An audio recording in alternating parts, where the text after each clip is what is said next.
आपकी राय में पाकिस्तान और अफगान क़यादत के दरमियान मुज़ाकरात की नाकामी की सबसे बड़ी वजह क्या बनी है? देखें, पाकिस्तान ने एक ही पॉइंट रखा और बड़े फर्म तरीके से उसको फॉलो किया। सारे लॉजिकल उसके सॉल्यूशन दिए, फैक्ट्स एंड फिगर दिए, मेडिएटर्स को बिल्कुल कन्विंस किया। दे गॉट कन्विंस कि बिल्कुल पाकिस्तान का नुक्ता नज़र ठीक है। द इशू वाज हटदर्मी ऑफ अफगान तालिबान टीम। ना वो इंटरेस्टेड थे, ना वो तैयारी करके आए थे और ना वो रिटर्न साइन करना चाहते थे। ठीक है। और सेकंड ये कि वो ऐसी बातें करते थे कि जी ये तो पाकिस्तान नहीं है, हमारे पास आके रिफ्यूजी बैठे हुए हैं, इस तरह की बात करना। और वो बहाने बांध क्योंकि वी नो कि किस तरीके से इनका गठजोड़ आइडियोलॉजी एक है, उसमें लगे हुए थे। पाकिस्तान ने हमेशा अपना नुक्ता बताया बहुत अच्छे तरीके से और मेडिएट वर कन्फर्म्ड कि पाकिस्तान का नुक्ता ठीक है। इसलिए तुर्की की अभी टीम दोबारा पाकिस्तान आ भी रही है। ठीक है। सेकंड, पाकिस्तान ने हर दफ़ा हाई मॉरल ग्राउंड पे बात की और पॉइंट ऑफ स्ट्रेंथ से बात की। बिल्कुल, बिकॉज़ वी नो कि वी वर राइट। हमने और कोई बात नहीं की। हम पी एंड वी वांटेड कि ये हर दफ़ा पीस को चांस दिया कि और शायद इनको अब समझ आ जाए, अब सेंस प्रिवेल कर ले। बट ये अफ़गान तालिबान रजीम इलेजिटिमेट गवर्नमेंट है, पॉलिटिकली इंक्लूसिव नहीं है, एथनिक बैलेंस नहीं है। उसके बाद इनके देखें 4 साल में इन्होंने किसी दुनिया के मुल्क से सफारती ताल्लुकात कायम नहीं कर सके। इवन इंडिया से जिसके क्लोज हैं उन्होंने भी किए इन ताल्लुकात। इससे सोचे ना ह्यूमन राइट्स वहाँ के कोई वो फॉलो करते हैं। आपने भी अभी ब्रिगेडियर साहब निशानदेही की है, इस पर एक सवाल मेरी तरफ से ले लीजिएगा कि जिस माइंडसेट के साथ तालिबान रजीम जो है और जो अफगान रजीम है वो मुज़ाकरात करने के लिए इस्तांबुल पहुंची थी और जिस अंदाज में ये मुज़ाकरात हुए वो तो पाकिस्तान के खिलाफ एक चार्जशीट लेकर आए थे, तो इस अप्रोच और माइंडसेट के साथ क्या कोई भी इंगेजमेंट जो है वो किसी भी सूरत कामयाब होने का कोई इम्कान नज़र आता है आपको? बिल्कुल नज़र नहीं आ रहा था, but we were still keeping a finger cross कि शायद बात बन जाए। इसलिए देखिए, और फिर होता ही है कि जब भी आप मुज़ाकरात करते हैं, उससे पहले आप एक वर्किंग कंड्यूसिव एनवायरनमेंट क्रिएट करते हैं। ठीक है। कॉन्फिडेंस बिल्डिंग मेजर्स करते हैं ताकि माहौल अच्छा हो और उसमें आप कुछ चीज़ें गिव एंड टेक से मसला हल कर लेते हैं। यहाँ पर जब वहाँ पर मुज़ाकरात हो रहे हैं, यहाँ ये फायरिंग करते थे, बॉर्डर क्रॉसिंग कर रहे हैं, चमन बॉर्डर के ऊपर फायरिंग कर रहे हैं, फिर भाग रहे हैं, खुद जब हम फायर करते थे। ये माहौल को स्पॉइल करता है। दे वर नॉट इंटरेस्टेड। इसके साथ अब हमें प्रॉब्लम क्या है कि हम अफगान अवाम को तकलीफ नहीं देना चाहते। बेचारों ने बड़ी मेजरीज की हैं। पिछले 3 दहाइयों से आप देखें वो क्या करते आ रहे हैं। उनके बच्चों ने एजुकेशन, खवातीन, उनके अवाम को तकलीफ। अब अगर हम उनको लॉजिस्टिक सपोर्ट बंद कर दें, वहाँ ट्रांजिट बंद कर दें या आटा, चीनी और फर्टिलाइजर बंद कर दें, किसको कौन सफ़र करेगा? अफगान अवाम। हम नहीं चाहते ये, लेकिन इनको कोई परवाह नहीं। ये लुटेरे हैं, इनको पैसा चाहिए and that's the end of it. कुछ और इनको परवाह बिल्कुल।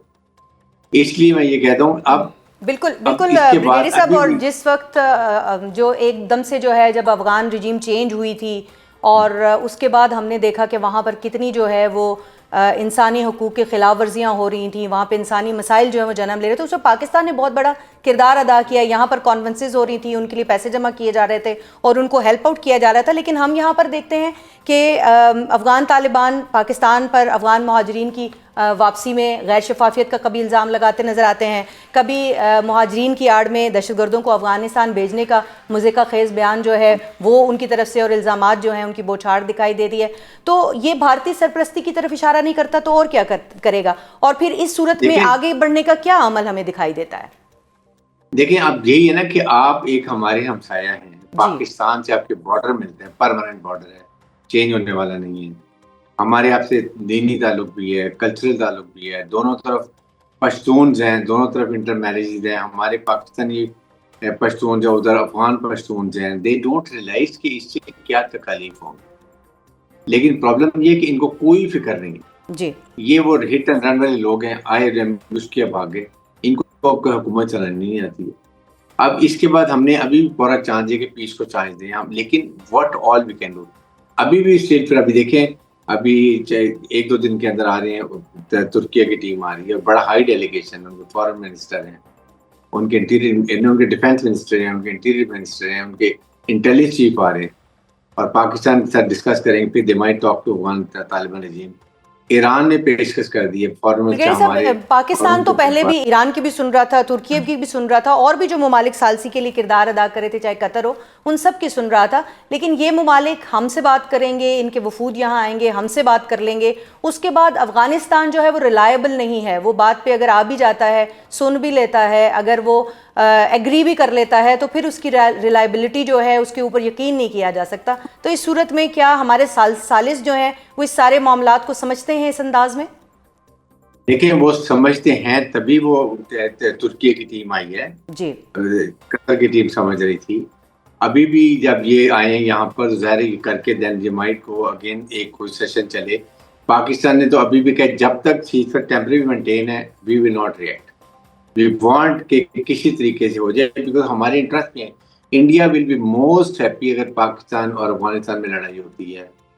अफगान तालिबान का अवाम का नुकसान होता है, अफगान तालिबान को तो कोई फर्क नहीं पड़ता, तो फिर भी हमें तकलीफ होगी। हमारे साथ बड़े अच्छे रवाबत हैं इनके, इसलिए हम नहीं चाहते। लेकिन नोइंग कि हमारे पास अगर लास्ट होगी then we know what all we can do, हमारी कैपेबिलिटी कैपेसिटी। बट इसके अलावा भी हम कहेंगे चाइना ईरान अगर बैठ के भी सालिसी का किरदार करते हैं जैसा ईरान ने कहा, तो उसके लिए भी हम तैयार हैं। वी वांट कि लास्ट तक हमें कोई ये ना कहे कि पाकिस्तान ने कोशिश नहीं की, क्योंकि India is a spoiler. India is the one जिसका एक खेल ही यही है कि वो लड़ाइयाँ कराए, प्रॉक्सीज को इस्तेमाल करे, इधर हिंदुस्तान इधर खारिज उनको लेके चले। तो इसलिए मैं ये बात करता हूँ कि ये अफगान अवाम तालिबान को समझ होना चाहिए आपका खैर ख्वाह कौन है। क्या हिंदू हो सकता है जो मुसलमानों का वहाँ पर जो जुल्म बर्बाद कर रहा है, कश्मीरियों के साथ कर रहा है, हमारे साथ दुश्मनी कर रहा है?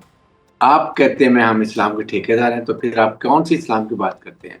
ये चीज़ इनको समझ नहीं आ रही। Otherwise Pakistan can play hello. अगर हम इतने बड़े इंडियन फोर्स को, एयरफोर्स को, फौज को, इतने बड़े मुल्क को 2 से 3 दिन के अंदर घुटने टेकने में मजबूर करके शिकस्त फाश दे सकते हैं, और अमेरिकन प्रेसिडेंट कहता है yes they have done it, 8 जहाज भी गिरा दिए और ये कुछ कर दिया।